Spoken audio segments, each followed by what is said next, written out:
여호수아 2장 8절 말씀입니다. 우리 금요 부흥의 여호수아 강의 오늘 5번째 시간입니다. 여호수아 2장 8절부터 21절까지 라합의 믿음 여호수아 강의 5번째 우리 말씀을 함께 은혜를 나누도록 하겠습니다.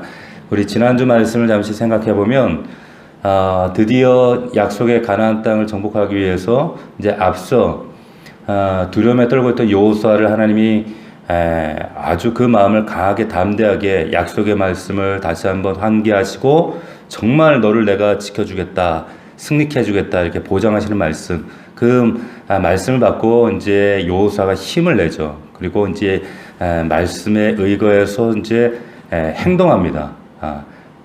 그래서 이제 두 사람의 정탐꾼을 그 정복해야 될 그 땅에 가나안 땅에 첫 성이었던 여리고성에 정탐꾼을 보내죠. 전쟁에 이기기 위해서 군사 정보를 그 땅의 정보를 파악하는 게 당연합니다. 그렇죠? 당연한 이치입니다. 그런데 앞선 장에 우리가 살펴보았던 것을 우리가 잠시 떠올려 보면 하나님께서 여호수아에게 이미 그 가나안 땅을 주겠다 몇 차례나 확고하게 말씀을 하셨어요. 근데 굳이 정탐꾼을 보낼 이유가 있을까? 굳이 이런 정탐꾼을 보낼 필요가 있을까? 더욱이 하나님이 그렇게 하라고 명령하지도 않으셨어요. 더구나 여러분들 기억하시겠지만 38년 전에 12명의 정탐꾼을 보냈다가 아주 골탕 먹은 사건이 여호수아도 아직 그 사건을 기억하고 있었습니다. 그런데도 불구하고 지금 2명의 정탐꾼을 보내서 그 땅을 탐지하도록 엿보도록 했다. 자, 언뜻 보면 이게 믿음에서 나온 행동이 아닌 것처럼 보일 수가 있습니다. 하나님 그렇게까지 말씀하셨는데 뭘 또 정탐까지 하나? 정말 정탐꾼 보낼 필요 없이 믿음이 있으면 그냥 곧바로 공격 앞으로 하는 것이 이게 진짜 믿음이 아닌가? 그게 온전한 믿음이 아닌가? 우리가 이렇게 생각하기가 쉽다는 거죠. 근데 그렇지가 않습니다. 가나안은 하나님께서 주시겠다고 약속한 땅이지만 말씀을 주셨어요. 약속한 말씀을 주셨지만 그 땅이 가만히 있는다고 주어지는 것이 아니라 전쟁은 누가 합니까? 전쟁은 성도들이 하는 거예요. 전쟁은 반드시 이스라엘 백성들이 치러야 하는 싸움입니다. 마찬가지라는 거예요. 우리가 신앙생활에서 이 사실을 우리가 잊어버리면 신앙생활이 굉장히 수동적이고 그리고 무기력하고 굉장히 아주 정말 그 게으른 그런 신앙이 될 수가 있다는 거죠. 믿으니까 아무것도 안 하는 거예요. 절대 그렇지가 않다는 거예요. 우리가 정복해야 될 땅에 대해서 나아가는 것, 그 몫은 우리가 하는 거예요. 성도가 하는 거죠. 약속의 말씀을 하나님 주시고 하나님의 믿음으로 우리를 확고하게 세우시지만 행동하는 것은 우리다. 무슨 말인가? 다시 말하면 구원에 있어서 우리 인간이 저와 여러분들이 해야 될 노력은 인간의 노력은 100% 배제예요. 구원에 있어서는 100% 배제예요. 그러나 믿음은 인간의 노력을 배제하는 게 절대 아닙니다. 이걸 여러분들 헷갈리시면 안 돼요. 온전한 믿음이라고 하는 것은 우리의 자발적이고 능동적이고 순정적인 내 노력이 들어가야죠. 아멘이십니까? 하나님이 약속했다고 내가 가만히 있어도 하나님께서 다 정탐도 해주시고 하나님 대신 싸움해 주시고 하시는 것이 아니라 내 몫이 있다는 걸 여러분들 꼭 기억하셔야 돼요. 자, 하나님 말씀 믿는다고 하면서 약속의 말씀을 믿는다고 하면서 감나무에서 감 주세요 이러고 있는 분들이 많이 있단 말이에요. 절대 그렇지가 않죠. 히브리서 11장에 보면 믿음으로 노아는 아직 보이지 않는 일, 이게 보이지 않는 일이 뭐예요? 물론 심판하겠다는 거 아니에요. 그 사건, 보이지 않는 일에 경고하심을 받아 경외함으로 방주를 준비하여 그 집을 구원하였으니 이렇게 얘기했어요. 무슨 말이에요? 노아가 아직 보지 못하고 있을 때 약속의 말씀을 받았지만 아무것도 잡히는 게 없어요. 그때에 가만히 있었던 게 아니라 하나님의 경고의 말씀을 받고 뭘 했습니까? 움직여서 방주를 만들었어요. 누가 만들었어요? 하나님 만들어 주셨어요? 아니요, 자기가 만드는 거예요. 여러분들이 만드는 거예요. 그래서 자기 집을 다 구원했다. 성경에 그 사실을 히브리서가 기록을 하고 있는 거예요. 이처럼 우리도 노아처럼 하나님 말씀 받았으면 그 약속이 이루어질 것을 기다림과 동시에 뭘 해야 돼요? 방주 짓는 노력을 해야 돼요. 액션을 해야 된단 말이에요. 1년 전이나 2년 전이나 이러고 있으면 안 된다는 겁니다. 아멘이십니까? 우리 온라인으로 예배하는 성도들도 아멘으로 받기를 원합니다. 자, 이 사실을 지난주에 우리가 말씀으로 나눴어요. 그래서 믿음은 반드시 여러분들의 결단과 순종으로 그것이 열매가 되어진다. 두 번째, 지난주 나눴던 2절 말씀 보면 라합의 집에 머물고 있을 때 여리고 왕이 이 사실을 알아요. 낯선 행색에 사람이 들어오니까 야, 저 정탐꾼이다. 그래서 사람을 보내서 끌어내라. 라합이 보호합니다. 숨겨둡니다. 여리고 왕이 끌어내라. 그런데 거짓말까지 하면서 보호했단 말이에요. 뭐예요? 목숨 걸었단 말이에요. 목숨 건 믿음이었어요. 자, 그런데 지금 이런 용기와 결단이 이 한낱 비천한 기생에 불과했던 이 여자에게 이런 담대한 믿음이 어디서 출발했을까? 어디서 그것이 기인했는가? 자, 출애굽기 1장에 보면 이집트 바로가 이거 노예 히브리 민족이 막 숫자가 자기 이집트 민족보다 막 강성해서 막 숫자가 늘어나니까 두려움을 느껴서 어떻게 했어요? 백성들 히브리 남자들 태어나면 다 죽여라. 산파들에게 명령했단 말이에요. 겁박을 하면서 그랬는데 이 히브리 산파들이 이집트 바로 왕의 협박 앞에 겁박 앞에 그 권세 앞에 서슬퍼런 그 위협 앞에서 어떻게 합니까? 그 명령을 어기고 히브리 남자 아이들을 어떻게 해요? 살린단 말이에요. 어떻게 그럴 수가 있어요? 이집트 왕의 협박보다 누구를 더 두려웠기 때문에? 하나님을 더 두려웠기 때문이라는 거예요. 우리가 신앙생활이 왜 방종이 되는가? 이 하나님을 두려워하지 않기 때문에 그래요. 지금 라합도 여리고 왕의 이 협박보다 뭘 두려워했다는 거예요? 하나님을 두려워했다는 거예요. 이걸 우리 신앙적인 고상한 말로 뭐라 그래요? 경외감이라고 하잖아요. 경외감. 하나님을 경외했다는 거예요. 그래서 이미 이 믿음이 놀랍다고 성경이 기록을 하고 있는 겁니다. 자, 우리가 하나님을 두려워하지 않을 때 우리는 어느 순간에 사람을 두려워합니다. 그리고 세상 눈치를 봅니다. 육신적인 가족들 눈치를 보게 됩니다. 우리가 사람을 두려워하게 되잖아요. 그럼 반드시 비굴해지게 돼 있어요. 진짜 신앙생활 되지 않아요. 진짜 우리 눈치를 눈치를 봐야 돼요. 하나님 눈치를 봐야 담대할 수 있어요. 잠언 29장에 보면 이런 말씀이 있어요. 사람을 두려워하면 올무에 걸리려니와 주를 신뢰하는 자는 안전하리라. 아멘입니까? 하나님을 경외할 때 그게 신앙이 되는 거예요. 자, 우리 지난주까지 나눴던 말씀이었습니다. 그리고 이어서 이제 오늘 본문으로 이어지는데 어떻게 이 라합의 믿음을 이렇게 성경이 극찬하고 있는가? 자, 여기 9절에 보면 이런 말씀이 있어요. 2장 9절에 지금 그 정탐꾼에게 라합이 이런 얘기를 합니다. 말하되 여호와께서 이 땅을 너희에게 주신 줄을 내가 아노라 그래요. 자, 그러니까 이 믿음이 맹목적인 믿음이 아니라 어떤 사실과 지식에 근거한 믿음이었다는 걸 말하는 거예요. 어떻게 알았을까요, 근데? 라합은 이걸 어떻게 알았을까요? 이 라합은 학자들이 얘기할 때 이 사람은 어떤 전문적인 매춘하는 사람이라기보다는 어떤 여관업을 하는 그런 주모였을 것이다. 근데 거기서도 이제 옛날에 나그네를 상대로 그런 그 기생 이런 것들이 많이 있잖아요. 주막집에. 그러니까 지금 이제 그런 일을 했던 그 여인이었기 때문에 아마도 그 여관을 하면서 오가는 많은 사람들 통해서 이런 정보들 들었을 것이다. 이런 얘기들을 해요. 그 가나안의 그 고고학 관련된 그 자료들을 보게 되면 그 땅에 뭐 거룩함은 고사하고 그 근동색에 굉장히 음란했던 타락했던 제약상들이 많이 발견되어집니다. 하나님은 성경에 보면 이 성적 타락, 이 어떤 동성애, 그 성과 관련된 이런 죄악들을 굉장히 단호하게 다루시거든요. 성경에 보면 그 신명기에도 여자 중에 이스라엘 중에는 창기를 두지 못한다. 전 세계 어디 가도 창녀가 없는 나라가 없죠. 근데 하나님은 그런 철저하게 이거를 근절시켰어요.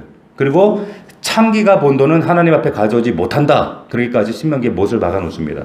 그런데 그런 직업을 가진 사람이 이게 지금 라합이란 말이에요. 근데 성경이 그런 기생 창녀였던 라합이 근데 성경에 칭송받는 믿음의 여인으로 지금 등장을 하고 있는 겁니다. 그래서 야고보서에 보면 이 정탐꾼을 숨겨주는 이 라합의 믿음을 어떤 믿음으로까지 비유하고 승화를 시키는가? 이삭을 바친 아브라함의 믿음과 동등하다 이렇게 얘기를 해요. 야고보서에 보면 이와 같이 기생 라합이 사자들을 접대하여 다른 길로 나가게 할 때에 행함으로 의롭다 하심을 받은 것이 아니냐. 의롭다 하심을 받았다. 이 말은 뭐냐면 이 사람은 이제 하나님의 의로운 자녀다. 빵빵빵 했다. 그 말이에요. 자, 여러분 성경이 특별하게 이 기생 라합의 믿음을 특별하게 소개하고 있는 이유가 뭐냐? 그 이유가 뭘까요? 첫 번째는 앞에서 잠깐 언급했지만 라합은 하나님에 대한 두려움이 있었어요. 다시 말하면 심판의 하나님을 믿었습니다. 여러분 잘 보세요. 성경이 이 라합에 대해서 지금 그 이야기할 때 라합이 어떤 인생을 살았다, 어떤 여자다 그런 얘기를 거의 하지 않습니다. 거의 한 줄도 얘기하지 않아요. 단지 뭘 얘기하는가 하면 라합이 여리고성이 심판을 받아 전멸되었다는 것을 믿었다는 것을 지금 거기에 집중하고 있어요. 그 사실을 믿었다는 거예요. 심판의 하나님을 이 사람은 믿었다는 거예요. 그래서 그 심판에 살아남기 위해서 온 자기에게 찾아온 그 특별한 우연한 은혜의 기회를 이 여인이 잡았다 이 얘기를 하고 있는 겁니다. 근데 라합이 앞에 얘기했던 것처럼 가나안 땅이 멸망받을 것을 어떻게 알았을까? 여기 보면은 구절에 분명히 있잖아요. 내가 안 오라 그러거든요. 어떻게 알았을까? 이 라합이 그 운영하는 여관이라고 하는 당시에 여관이라고 하는 것은 뭐예요? 오가는 수많은 나그네들, 길손들 이런 사람들. 그러니까 당시에 모든 첨단 정보가 모이는 곳이 거기 주막이에요. 거기에 모여서 뭐 자기의 뭐 어떤 유랑, 영웅담 이런 것들 막 과장해서 얘기하고 수많은 정보들이 그 나그네를 통해 그 들려져 오는 곳이 거기 기생이 있는 라합이 있는 곳이었단 말이에요. 그런데 그 이야기들 가운데 이 라합의 귀에 딱 그 귀를 사로잡았던 한 얘기가 있었는데 그게 뭐냐면 요단강 동편에 건너 거기에 보면 40년째 유랑생활을 하고 있는 이상한 백성들이 있다. 떼거지로 수백만 명이 다닌다는 그런 소문이 분명히 들렸을 거예요. 여러분 10절을 한번 보십시오. 10절 2장 10절에 보면 이는 너희가 애굽에서 나올 때에 여호와께서 너희 앞에서 홍해 물을 마르게 하신 일과 너희가 요단 저쪽에 있는 아모리 사람 두 왕 시온과 옥에게 행한 일 곧 그들을 전멸시킨 일을 우리가 들었음이라. 라합은 자기가 태어나기 전에 있었던 출애굽 사건을 소문으로 이미 알고 있었어요. 알고 있었어요. 이스라엘 백성들을 강대국 이집트에서 해방시켰다는 것, 그리고 이들이 지금 40년대 유랑생활을 하고 있다는 것, 그들을 홍해를 건너게 했다는 사건들, 전설 같은 정말 이야기들. 근데 그런 모든 것이 그런 정보를 넣을 때 이게 사실이구나 라는 사실을 라합은 분명히 알고 있었어요. 그리고 최근에는 아모리 왕 이 시온과 옥을 전멸시키는 것도 알고 있었어요. 알았다는 거예요. 그리고 이스라엘 그 참 유랑생활하던 그들이 드디어 40년간 유랑생활이 끝났다는 소식도 들었고 이들의 최종 목적지가 다름 아니라 자기가 살고 있는 이 땅이라는 것도 알았다는 거예요. 그 엄청난 기적을 일으키신 전능한 신이 자기들이 손으로 깎아 만든 그런 자기들이 믿는 몰렉 신이나 이런 잡신이 아니라 진짜 능력의 신이구나. 그리고 그 신이 이 땅을 그들에게 주었다. 이거 믿을 수밖에 없는 거예요. 11절 보십시오. 11절 어떻게 됐어요? 우리가 듣자 곧 마음이 녹았고 너희로 말미암아 사람이 정신을 잃었나니 너희 하나님 여호와는 위로는 하늘에서도 아래로는 땅에서도 하나님이시니라. 자, 이렇게 얘기하는 거예요. 자, 지금 여기 위로는 하늘에서도 아래는 땅에서도 이 말은 뭐냐? 유일하신 하나님이라 신이다 이 말이에요. 그 당시에는 신과 신의 전쟁으로 생각했거든요. 아니 유일한 신이다 이렇게 선언하고 있는 겁니다. 결말은 뭐예요? 우리 죽게 되었다 이 말이에요. 이런 신 앞에 우리 죽게 되었다. 라합은 자신이 살고 있는 이 땅에 심판받게 될 거라는 걸 너무나도 소돔처럼 멸망받게 될 것이라는 것을 알고 있었습니다. 왜 그런가 하면 이 라합이 살고 있는 이 땅 어쩌면 라합이 그 자신이 살고 있는 여리고 성도 소돔 못지않게 그 죄악이 관영해서 심판이 지금 그런 불길한 예감을 가지고 있었어요. 이 땅이 이렇게 되면 안 되는데, 이렇게 죄악이 관영하면 안 돼. 마치 우리가 이 시대를 가르면서 느끼는 그런 불안함들, 이 죄악의 동성애가 시청광장에서 벌어지고 수많은 죄악들이 이 땅에 이루어지고 뉴스마다 나오는 자식을 모텔에서 집어던져가지고 20개월 된 애를 죽이고 이런 사건이 일어나는 오늘날의 현실. 그런데 이런 소식이 들려질 때마다 우리가 성경을 우리가 읽은 우리로서는 다 같이 느끼는 불길한 예감 같은 게 뭐예요? 때가 가까워오고 있구나. 왜냐하면 역사적으로 볼 때 죄가 가득 차면 항상 마지막 때 심판이 있었거든요. 지금 일어나고 있는 수많은 코로나나 질병이나 또 지금 인도에서는 보도 못한 또 바이러스가 나왔어요. 또 제3의 바이러스가 나왔어요. 여러분들 뉴스를 보셨는지 모르겠지만 또 제3의 바이러스가 나왔어요. 자, 그런데 성경은 분명히 이 사건들을 마지막 때에 죄의 결과로 나타나는 현상이라고 분명히 경고를 하고 있거든요. 그런데 이 당시에 아마도 라합도 느꼈을 거예요. 우리는 심판받을 수밖에 없을 것이다. 불길한 예감. 당시에 이 땅에 얼마나 죄악이 타락했냐면 이런 패륜 종교, 자기 자식을 몰래게 드리고 지금도 고고학 역사가들이 발견한 그 땅 근동 지역의 그 자료들을 보면 팔레스타인 땅에 거기에 보면 게셀 지역을 발굴하다 나온 거기에 보면 유골 항아리가 수백 개가 나왔어요. 근데 그 유골 항아리 안에 보니까 다 아이들의 유골이에요. 아이들 유골. 아이들 유골이 왜 거기 있을까요? 아이들만 있어야 돼요. 네? 이게 몰렉신에게 드렸던 그 당시에 집을 짓잖아요. 집을 지으면 그 터를 견고하게 하고 복을 받게 한다고 애를 제물로 드리고 집을 지었어요. 그 정도로 타락한 게 가나안이었습니다. 자, 그러니까 헛된 허황된 종교적 신념과 성적 타락과 이 땅은 심판받을 땅이라는 거 알아요. 아무리 죄 가운데 뒹구는 죄인들도요. 내가 죽을 죄인인 거 이러다간 진짜 큰일 당한다는 거 알아요.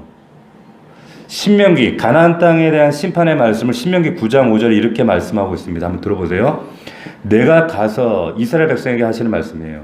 네가 가서 그 땅을 얻으면 너의 의로움을 인함이 아니다. 아니며 내 마음이 정직함을 인함도 아니요 이 민족들의 악함을 인하여 내 안에는 여호와께서 그들을 네 앞에서 쫓아내는 것이다. 무슨 말인지 아시겠어요? 죄가 찼다는 거예요. 그래서 그 가나안 땅을 하나님 심판하시는 겁니다. 자, 레위기 18장 24절에 보면 너희는 이 모든 일로 스스로 더럽히지 말라. 내가 너희 앞에서 쫓아낸 족속들이 이 모든 일로 말미암아 더러워졌고 그 땅도 더러워졌으므로 내가 그 악으로 말미암아 벌하고 그 땅 너 스스로 그 주민을 토해내니라. 죄 때문에 그 땅에 그 백성들을 토해버리는다는 거예요. 하나님은 여러분 죄악을 무기력하게 묵인하시거나 모른 척 하시는 그런 하나님 아니세요. 역사적으로 볼 때나 우리나라 역사나 전 세계 역사를 볼 때도 그 땅에 죄악이 목구멍까지 차게 되면 반드시 하나님의 역사 가운데 그 나라 민족을 다루셨어요.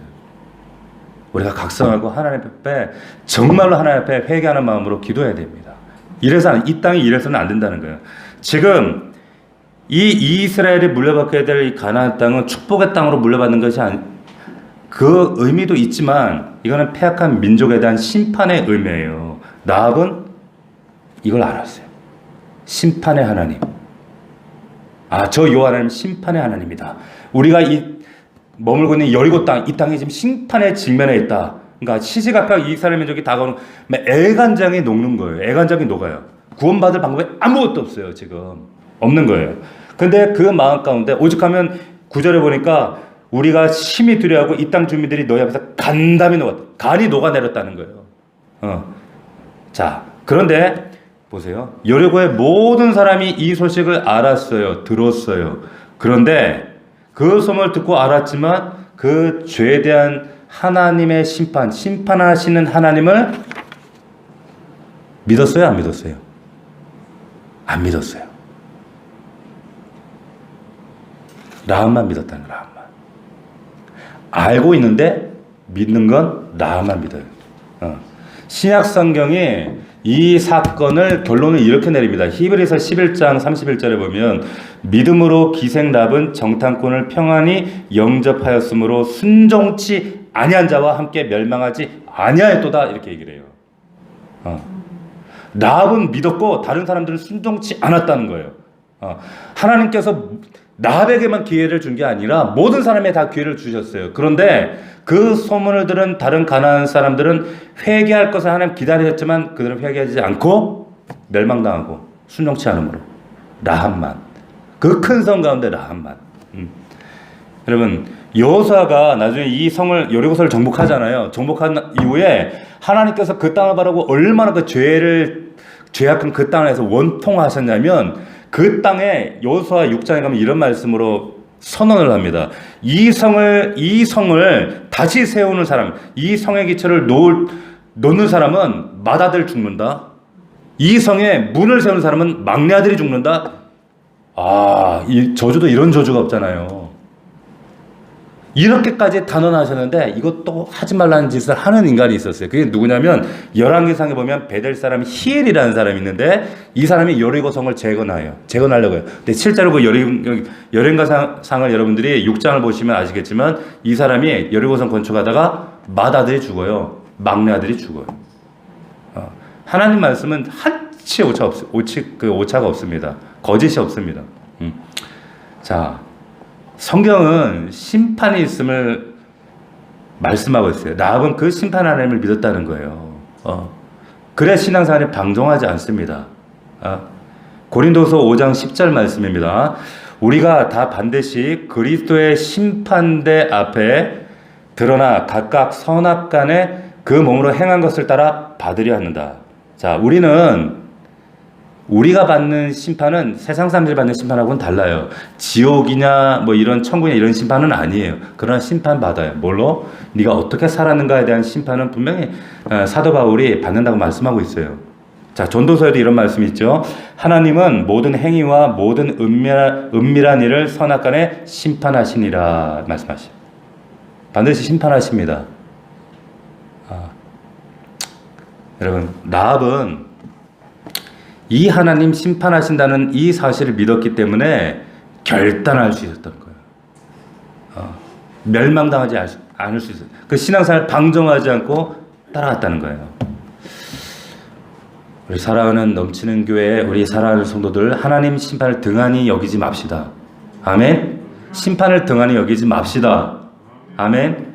하나님으로부터 우리가 그 정죄받을 우리가 구원받고 새 생명을 얻었다. 그러나 이 은혜와 사랑과 은혜를 생각하면 감격스럽고 눈물이 나지만 그 심판을 우리가 믿지 못하면, 우리가 상기하지 못하면 신앙생활을 우리가 방종하기가 너무 쉬워요.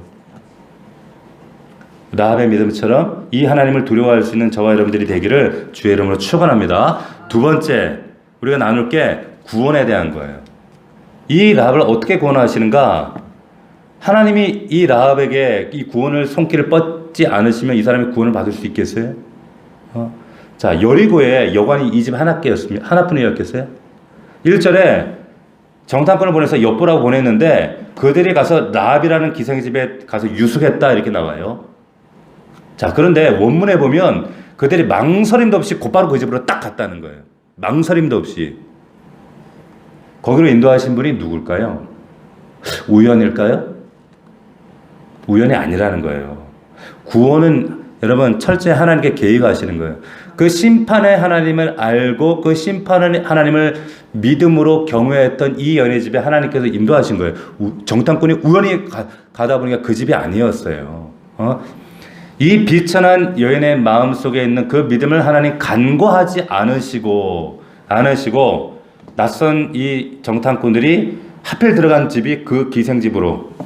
근데 그 기생라합은 이게 나에게 찾아온 구원의 기회라는 사실을 딱 잡은 거예요. 아멘이십니까? 보세요.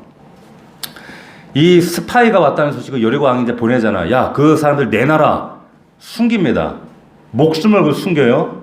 근데 숨기는 장면이 6절에 나와 있어요. 6절에 보면 어디에 숨겼다가 나와 있습니까? 어디에?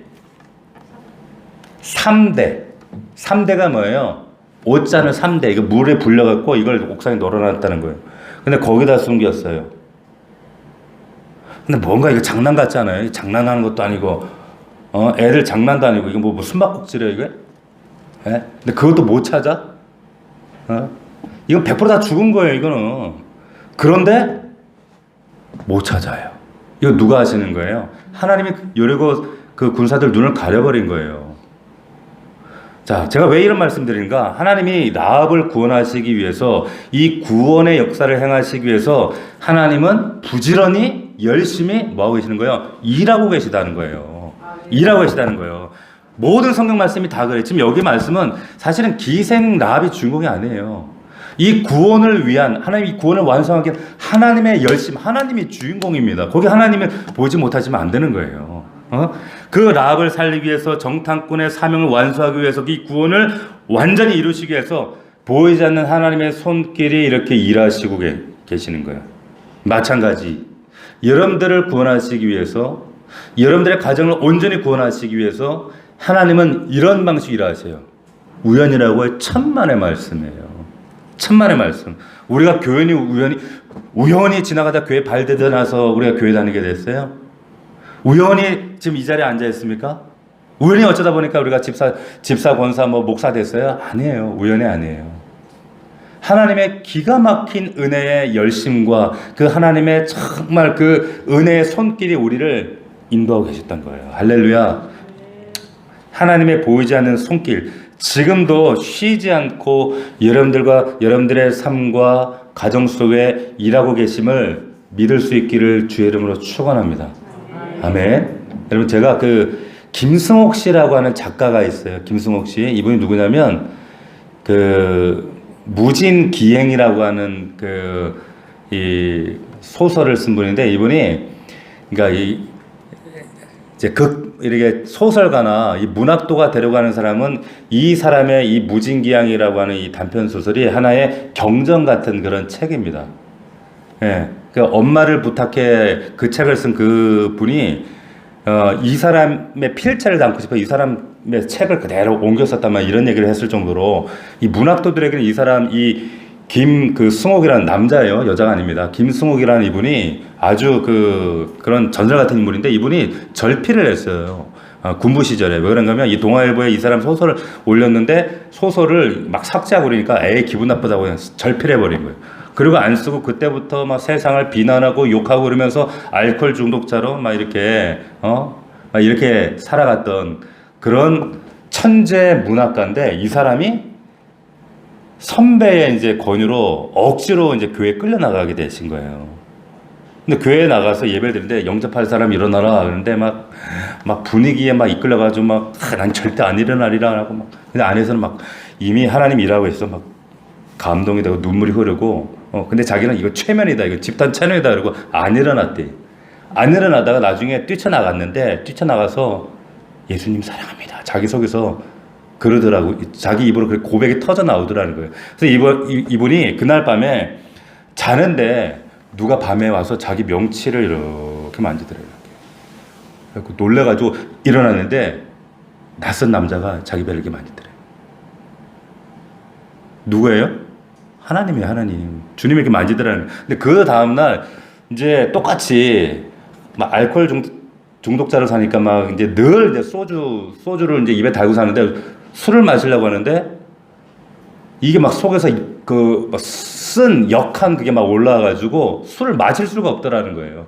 그래서 술을 끊었대요, 이분이 나중에 이제 좀 정신 차려가지고 다시 글을 쓰려고 그 배장호 감독이라는 분 있잖아요. 이분하고 이제 시나리오 쓰기 위해서 워커로 호텔이라는 데서 이제 글을 쓰려고 이렇게 있다가 이제 좀 쉬는 시간에 침대에 누워가지고 이렇게 성경을 보고 있는데 창가에 웬 낯선 사람 발이 이렇게 보이더라는 거예요. 근데 예수님이 나타나신 거예요. 이거 개인적인 체험이니까 그냥 이해하고 들으세요. 나타나서 너 인도 선교 가라 그러시더라고요. 그래서 이분이 인도 선교를 갔어요. 그래서 다시 돌아오시긴 했지만 그때 이분이 이런 정말 기가 막힌 좀 특별한 하나님의 이런 그 만남의 체험들이잖아요. 근데 이분이 나중에 20년 만에 절필을 하고 나서 20몇 년 만에 책을 냈는데, 그러니까 얼마나 천재 작가가, 과거 군사 독재 때문에 절필했던 천재 작가가 20년 만에 책을 다시 출간했다. 그러니까 문학계가 발칵 뒤집어지고 어떤 책을 낼까 막 그러니까 기대를 하고 딱 했는데, 출판사에서 이런 제목은 안 됩니다, 안 됩니다 하고 막. 근데 그 책 제목이 뭐냐면 내가 만난 하나님이에요. 내가 만난 하나님. 어떻게 하나님이 나 같은 놈을, 알코올 중독자를 나 같은 놈 살리겠다고 이 골방까지 찾아와 주셔서 나를 구원해 주시고 나를 소생하시고 회복해 하시고, 어떻게 이럴 수가 있는가. 세상의 신은 신전을 찾아가서 법당을 찾아가고 인간이 하나 신을 찾아가야 되는데 왜 이 성경의 하나님은 왜 나 같은 놈을 찾아와 주셨나. 그런 고백을 하면서 어떻게 하나님이 나를 구원해 주셨나 하면서 이런 이제 고백들을 간증해 놓은 그런 그 책입니다. 지금 오늘 말씀 다 그 말씀이에요. 어떻게 이 기생 라합의 집에 하나님의 열심을 가지고 정탐꾼을 보내서 이 비천한 이 여인을 하나님 구원하시는가. 그런데 저와 여러분도 이렇게 구원하셨다는 거예요. 우리의 구원도 이런 기적적인 사건, 은혜의 기적을 통해서 우리가 구원받아 지금 이 자리에 있는 줄로 믿습니다. 이걸 잊어버리시면 안 되는 거예요. 여러분 18절에 보니까 정탐꾼과의 약속 기록이 이렇게 돼 있어요. 우리가 이 땅에 들어올 때 우리를 달아내린 창문에 이 붉은 줄 뭘 상징해요? 예수 그리스도의 피, 십자가. 내 부모 형제 내 아버지 가족을 다 내 집에 모으라. 약속대로 이 붉은 줄이 내걸려요. 생명줄. 출애굽 때에 문설주 임방에 피를 발라 구별했잖아요. 마치 그와 같이 6월절 어린 양의 피처럼 이 생명의 줄이 어떻게 그 가문을 다 구합니다. 이게 여리고 땅에 이루어진 사건이에요. 그런데 1400년 후에 예수님이 바로 그 여리고 땅에 가셔서 동족 유대인들에게 손가락질 하고 있는 한 남자를 구원하시죠. 그게 누구였습니까? 삭개오야 내려와라. 속히 내려와. 오늘 내가 네 집에 유하겠다. 그 사건이 이 땅에 이루어지는 거예요. 지금 라합같이 죄의 절망이라는 성 가운데 갇혀있는 우리의 인생 가운데도 하나님께서 이렇게 찾아와 주셔서 저와 여러분들이 이렇게 구원받은 거예요. 아멘이십니까? 보세요. 자, 마지막으로 라합이, 이런 믿음의 라합이 이 나중에 어떤 축복을 그의 삶 가운데 가져오게 되는가. 하나님을 믿고 이 심판하실 하나님을 믿고 은혜로 이 멸망받을 땅에서 구원받았어요. 그런데 한번 생각해 봅시다. 이 이방 여인이, 자기 민족은 다 몰살당했는데 이방 여인이 이스라엘과 섞여서 정말 적응하며 앞으로 잘 살 수 있었을까요? 잘 살았을까요? 네? 게다가 전직이 기생이에요. 기생이에요. 근데 이런 여자를 유대인의 아내로 뭐 결혼이나 했을까? 여러분 결혼했을까? 이후에 기생 라합이 결혼을 했을까요? 못했을까요? 네? 기생 라합이 결혼했을까요? 못했을까요? 했죠.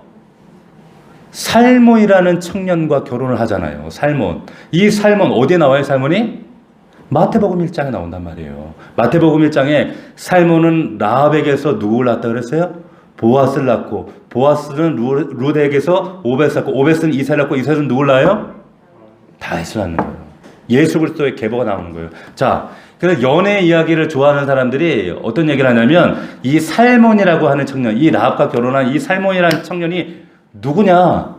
그날 밤 라합의 집에 숨었던 그 2명의 정탐꾼 중에 한 명이다, 이렇게 얘기를 해요. 근거가 있나요? 근거는 없어.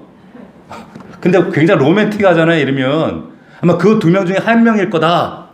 있을 법하잖아요. 근데 개연성은 있잖아요. 그렇죠? 어쨌든 결혼해서 아들 낳는데 그 아이가 누구냐? 보아스예요. 우리 룻기 할 때 보아스 봤잖아요. 시어머니 나오미를 따라 그 하나님 믿겠다고 베들레헴까지 따라왔던 룻. 기억하시죠? 기억나죠? 그 룻과 결혼했던 그 자상한 젠틀한 남자 보아스. 이 보아스가 바로 이 라합이 낳은 아들이란 말이에요. 할렐루야.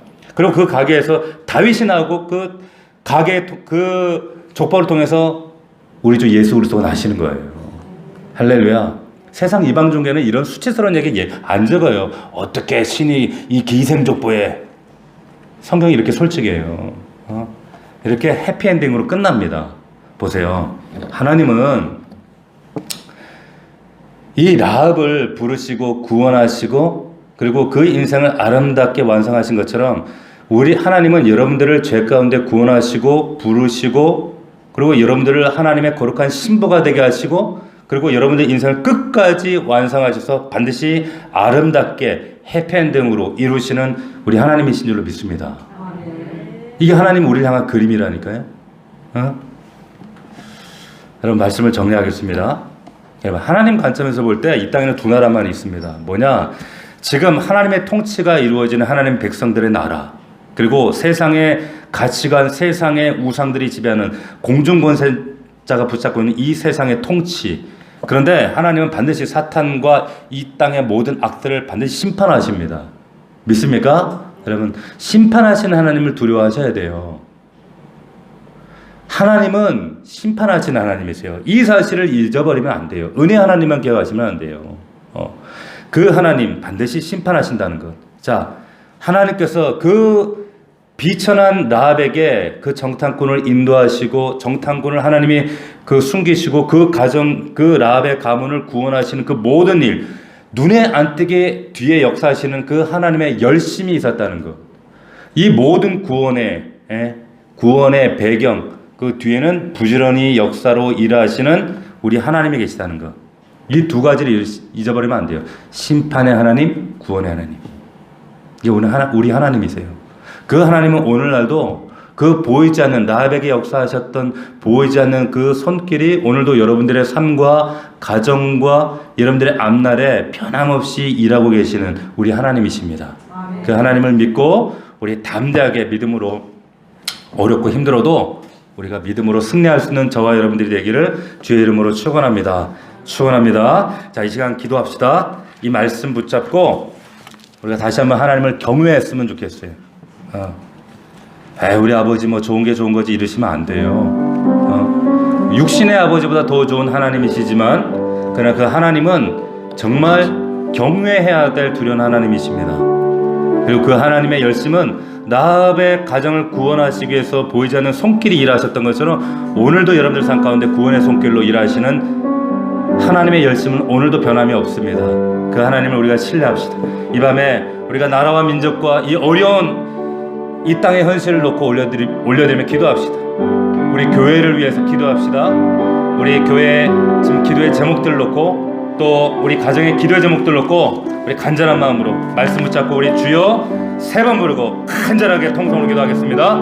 주여 주여 주여